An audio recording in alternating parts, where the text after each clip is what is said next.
拍更加要高清電視睇啦。咁嗰度關於高清電視我亦都會講少少啦。兩三間廠有，而香港得一間廠係推介，得 Panasonic 有嘅啫。咁啊，其他牌子全部都已經係做晒 LCD 或者 LED 電視㗎啦。Plasma 係平過 LCD 嘅，竟然係咁樣嘅，所以就個價錢同以前唔同啦。記得唔好用以前嗰個科技嘢好特別嘅，你唔可以用以前嗰個概念去諗而家新嘢。我哋就算自己做雜誌都發覺，哇！舊年同今年都唔同。例如舊年咧，我唔會叫大家用手機拍片嘅，但係今年我會啦，因為舊年啲機未得，今年就好靚喎，即係每年都變化緊嘅，好恐怖。好啦，咁點揀咧？點揀咧？就係如果你買細個42寸冇得揀嘅，因為都冇等離子，得係 LCD 同 LED。42寸以上咧，佢就會有呢兩種嘅選擇。咁啊，價錢其實差唔多嘅啫，唔會攤太遠，反而等離子仲平啲添。佢嘅分別就係畫面個質素，個感覺唔同嘅，其實唔係啊，質素係感覺唔同。LCD 咧，大家喺電腦芒啊，我諗都見得多啦。佢個顏色係好鮮豔、好銳利、好刺眼嘅。其實我覺得辛苦嘅，大家可能會睇得辛苦嘅，睇得耐，長時間係冇傳統電視咁睇得咁舒服嘅。咁另外咧 ，LED 配光咧就舒服啲少少，柔和少少個光，亦都貴少少嘅 LED。咁同埋佢環保好多，佢慳電好多嘅。係啊，例如佢嘅用電量咧，可能係普通 LCD 嘅一半到嘅啫。咁等離子電視咧，畫面係最靚嘅，好似傳統嘅電視機，例如睇啲皮膚啊、膚色啦嗰啲係好自然嘅。即係如果大家睇電影啊、電視多嘅話咧，其實睇佢最舒服。但係佢有個唔好處就係好熱同埋好唔環保。佢個耗電量大約係 LED 嘅4倍，即係用多4倍電費。係啦，但係就已經比以前好㗎啦。以前嘅等離子電視咧嘅耗電量都比而家多成倍。而家已經係慳咗電，因為咧喺歐盟啊，同埋喺美國咧，亦都有一啲環保條例咧，唔俾啲電視機，因為電視機越嚟越大啊嘛，咪越嚟越嘥電啊嘛。咁佢就覺得要環保，直情係落咗呢一個一定要佢哋有一啲環保嗰啲星星啊，即係好似雪櫃嗰啲咁樣咧，一定要註明啲電視機係有幾環保。咁所以咧，佢哋已經喺技術上都要比以前咧慳電啲，但係等離子都係好嘥電，但係畫面最靚嘅。咁所以咧嗰個取捨你要諗諗啊。咁我個人咧就梗係我會覺得 LED 會好啲嘅，因為佢兩者有個平衡，同埋佢比較慳電，但係亦都係比較貴嘅，係啦。咁就 LED 背光燈，係啦。好啦，咁大家買機應該點諗咧？你發覺哇首先睇下幾大啦，睇下你預買幾大啦。咁應該點計咧？睇下你預幾多錢啦。而家市面上咧，呢啲24寸至32寸，即係比較細尺寸嘅電視機咧，價錢係哇！你花2500至成萬蚊，即係不等。咁點分咧？通常嗰啲2線牌子咧就會係幾千蚊。通常啲大牌子啊、日韓嗰啲咧 S 字頭啊、咩 P 字頭啊嗰啲咧，就會係比較接近萬，即係差唔多近萬啦，有個分別啦。另外大寸數嘅咧，你見到 Samsung 咁多都係㗎，平價嘅都係啲2線或者你不知名嘅牌子。咁到50寸以上就一定買大牌子，買得咁大嘅你一定係買靚機㗎啦，就唔會買平機㗎啦。咁呢個我諗大家都明。好啦，咁我哋考慮嘅話應該睇咩咧？我會睇品牌。我哋試機試得太多啦。個品牌最好係傳統，一直都做開電視機嘅，包括啲日本大牌子或者韓國牌子。咁我呢度冇寫落去嘅。而家全世界最大嗰4個電視機有出奇式嘅牌子，唔知邊4個？自己好處就係售後服務啊。其實係講緊呢樣嘢，點解咧？而家電子產品我哋試機咧，發覺咧問啲廠商去借啲電視機，我哋去做測試咧，哇10部可能都有1兩台壞嘅，借俾我哋試到壞喎，哇！你咪想我哋寫衰佢咧？即係壞嘅喎。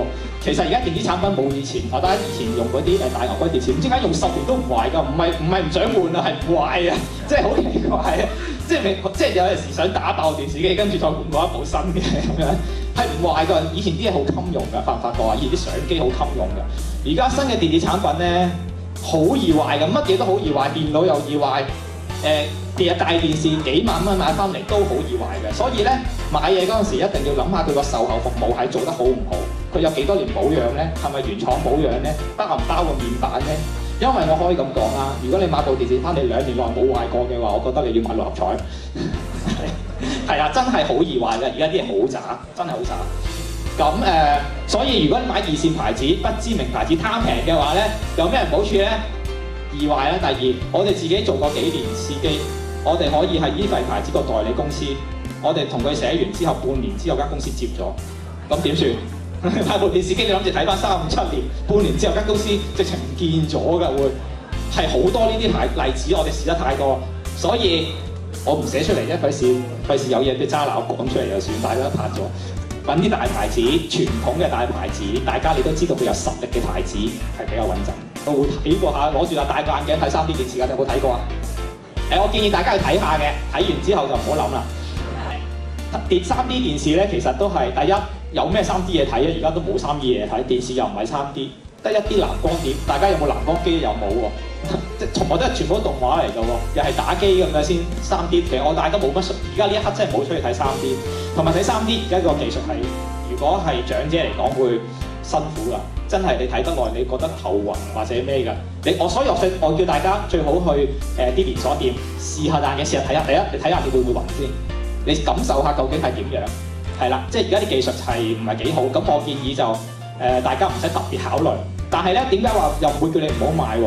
因為而家啲電視機咧貴嗰啲全部都有3D 功能，你可以唔開嘅啫。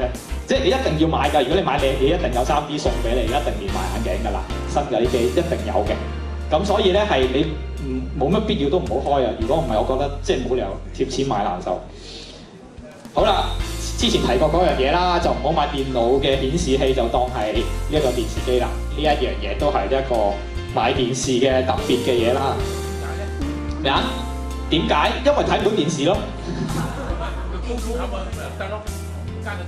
如果咧同一樣22寸、24寸嘅電腦 mon 咧，其實好多時咧係貴過純粹嗰一部電視機嘅。係啊，咁你仲買貴咗喎。但係如果你話真係諗住當電腦 mon 用嘅，咁佢係一啲好靚嘅電腦 mon。另外都提一提，如果買高端電視咧，個規格咧一定要買全高清。以前就有啲咩叫HD Ready， 有啲有 Full HD 全高清，有啲就半高清。而家全部都全高清㗎啦，你買1920乘1080嘅全高清㗎啦。如果一係就唔好買。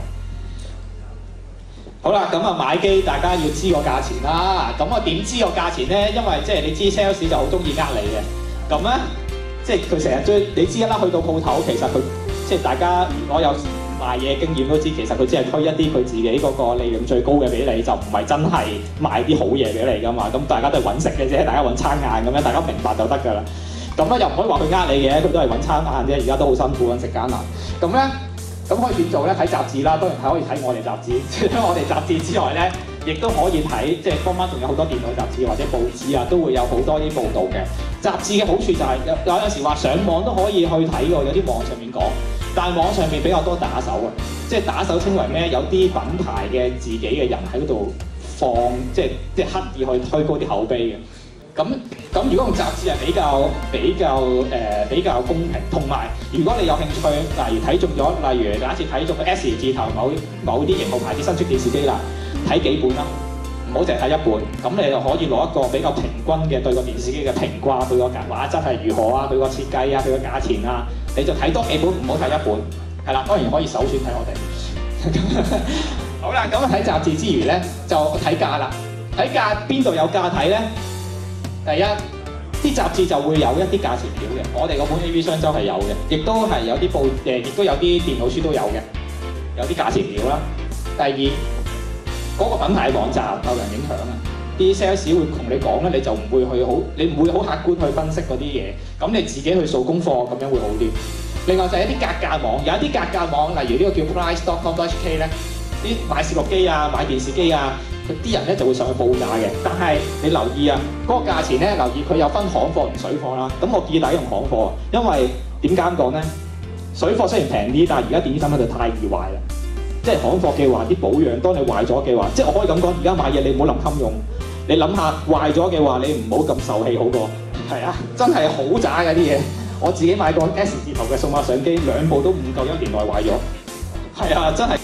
好啦，另外就係、通常買電視啊或者買機咧、買相機咧，大家好多時大家都有信用卡或者屋企人有信用卡咧，就話有信用卡申請我迎新禮品啊，或者每個月咧每一間嗰啲連鎖店都有信用卡優惠嘅，買電視好抵啊咁。有留意嘅咧，通常嗰啲係過期貨尾嚟嘅，即係清貨嘅啫。咁唔係代表佢哋一定係好渣嘅嘢嚟嘅，可能 OK 嘅。電視機好啲，相機通常係好渣嘅嘢嚟嘅。所以咧，電視機可以諗下，但係相機就唔好啦。